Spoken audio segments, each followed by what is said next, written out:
आपलं सगळ्यांनाच सांगण्याचं वैशिष्ट्य सांगण्याचं कारण असं की यावर्षी जो दत्त जयंतीचा सगळा आपला सोहळा संपन्न होतो. खरं तर यावर्षी स्वामी महाराजांच्या इच्छेने आज्ञेने मी पहिल्यापासूनच या दत्त जयंती सोहळ्यामध्ये माझा प्रत्यक्ष सहभागच हा काही राहिलेला नाही आहे की मी स्वामी महाराजांनी जी आज्ञा दिलेली की गाणगापूर क्षेत्री 25 डिसेंबर ते 2 जानेवारी या कालखंडामध्ये गुरुचरित्र सारामृत कथामृत आणि लक्षभोजन हा जो कार्यक्रम आहे मी त्या कार्यक्रमाकरता पूर्णतः गाणगापूरमध्येच व्यस्त आहे. मी काल रात्रीच इथं आलो की 2-3 दिवस फक्त दत्त जयंतीचं आपलं नियम आहे त्या अनुषंगाने मी आलो.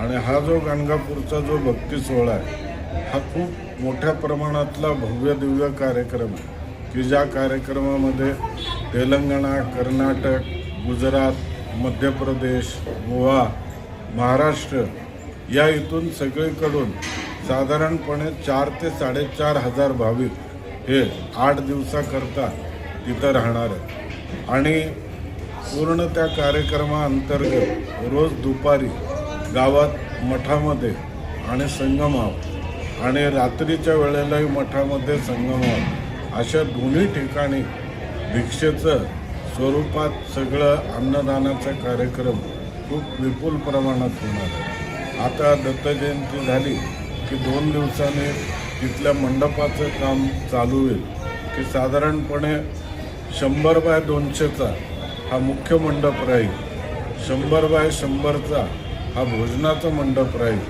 आणि 100 बाय 100ची पाकशाळा आणि कोठीघर हे तिथं राहील. याच जोडीने सर्वत्र आपण निवास व्यवस्थेची व्यवस्था केलेली आहे. त्या व्यतिरिक्त आपण राहुट्या आणि तंबू याच्यामध्ये निवास व्यवस्था केलेली आहे. साधारण 4,500 भाविकांची निवास व्यवस्था तिथं पूर्णत्वाला गेलेली.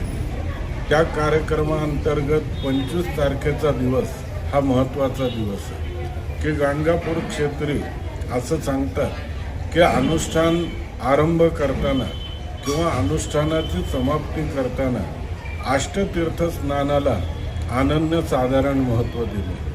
तर आपण 25 डिसेंबर हा दिवस अष्टतीर्थ स्नानाकरता तिथं निवडलेला आहे. या दिवशी स्वामी महाराजांच्या सोबतीने सर्व भाविकांचं या अष्टतीर्थ स्नानाचा अतिशय मंगलमय वातावरणात हा सोहळा संपन्न होणार आहे. आणि दुसऱ्या दिवशीपासून प्रत्यक्ष कार्यक्रमाला सुरुवात होईल ज्याच्यामध्ये सहस्त्रचंडी आहे, शतचंडी संपुटित आहे, त्याच्यानंतर अतिरुद्र आहे, पौमानी आहे. अशा वेगवेगळ्या प्रकारचे या सगळ्या उपासना होणार असून त्याच्यामध्ये इतर ज्ञानेश्वरी, दासबोध, नंतर भावार्थ रामायण या वेगवेगळ्या सिद्ध ग्रंथांचं गाथा पारायण, चतुर्वेद पारायण अशी 16 ते 17 पारायणाची मालिका आणि गुरुचरित्र सारामृत याच्याकरता 2,500 वाचक हे वाचनाला तिथं बसणार आहे. तर या निमित्ताने मी एवढंच सांगतो की या भक्ती सोहळ्यामध्ये नावनोंदणी अभावी आपलं येणं सगळ्यांचं शक्य असं नाही, पण किमान 1 दिवस तरी आपण येऊन हा सोहळा आपण आपल्या नयनांनी पाहावा. कारण की इतिहासात ही पहिली घटना आहे की गाणगापूर क्षेत्री एवढ्या मोठ्या प्रमाणात हा जो कार्यक्रम होतोय हा गाणगापूरच्या जाणकारांच्या मते गाणगापूरच्या इतिहासातला हा पहिला कार्यक्रम. या कार्यक्रमामध्ये ज्या वेळेला आपण संगम मार्गाकडे येऊ, कार्यस्थळाकडे येताना 51 स्वागत कमानी या संत दर्शनाच्या राहतील. या कमानी लक्षवेधक राहतील, आपलं सगळ्यांचं लक्ष वेधून घेतील. आणि दुतर्फा स्मरणध्वजांची मालिका की जी साधारण 1008 ध्वज या मार्गात दुतर्फा असते. तर या सोहळ्याकरता आपण सर्वांनी आवर्जून यावं ही सगळ्यांना आग्रहाची विनंती. किमान एक दिवस आपण यावं आणि याची देही याची डोळा हा सोहळा अनुभवा. महाराजांनी याच्यानंतरचं पुढचं पारायण करण्याची जी आज्ञा आहे म्हणजे 10वं पारायण हे एक श्री क्षेत्र तुळजापूर इथं करण्याची आहे आणि 11वं पारायण हे श्री क्षेत्र पंढरपूर इथं करण्याची आज्ञा आहे आणि 12वं पारायण काशी क्षेत्री संपन्न करण्याची आज्ञा स्वामी महाराजांनी दिलेली. या स्वामींच्या कार्याकरता मी स्वतः पूर्ण वेळ सध्या त्या कार्यात मी व्यस्त आहे आणि त्याच कार्यामध्ये मी स्वतःला झोकून दिले.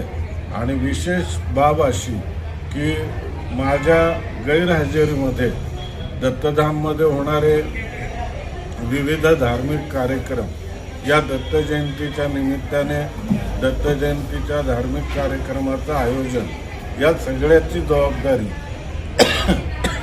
माझी धर्मपत्नी आणि माझा मुलगा मुकुंदा यांनी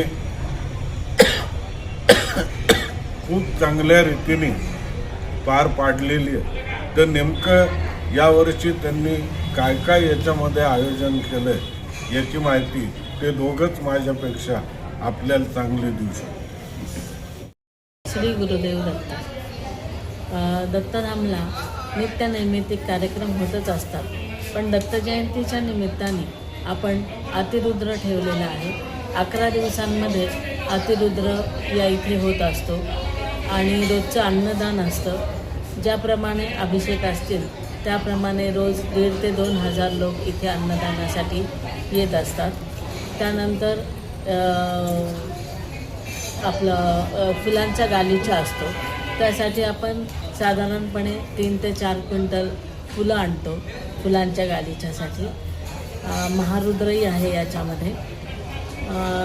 कीर्तन असतं दत्त जयंतीच्या दिवशी.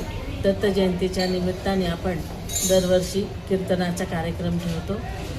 अशा विविध कार्यक्रमांत एक सहस्रदीप दर्शन असतं, त्यामध्ये मोठ्या प्रमाणात दीपोत्सव पण असतो. अशा विविध धार्मिक कार्यक्रमांचं आयोजन केलेलं आहे. त्याचबरोबर गुरुचरित्र पारायणाचा सप्ताही असतो. त्यासाठी यावेळी 50 ते 55 भाविक या पारायणासाठी बसलेले आहेत. नित्य अन्नदान तर आहेच आणि पारायणासाठी पण वरच्यावर आता भरपूर गर्दी होत आहे. पूर्वी या पारायणासाठी 20 ते 21च भाविक भक्त असायचे. आता हळूहळू पारायणाला बसणाऱ्यांची पण संख्या वाढत आहे.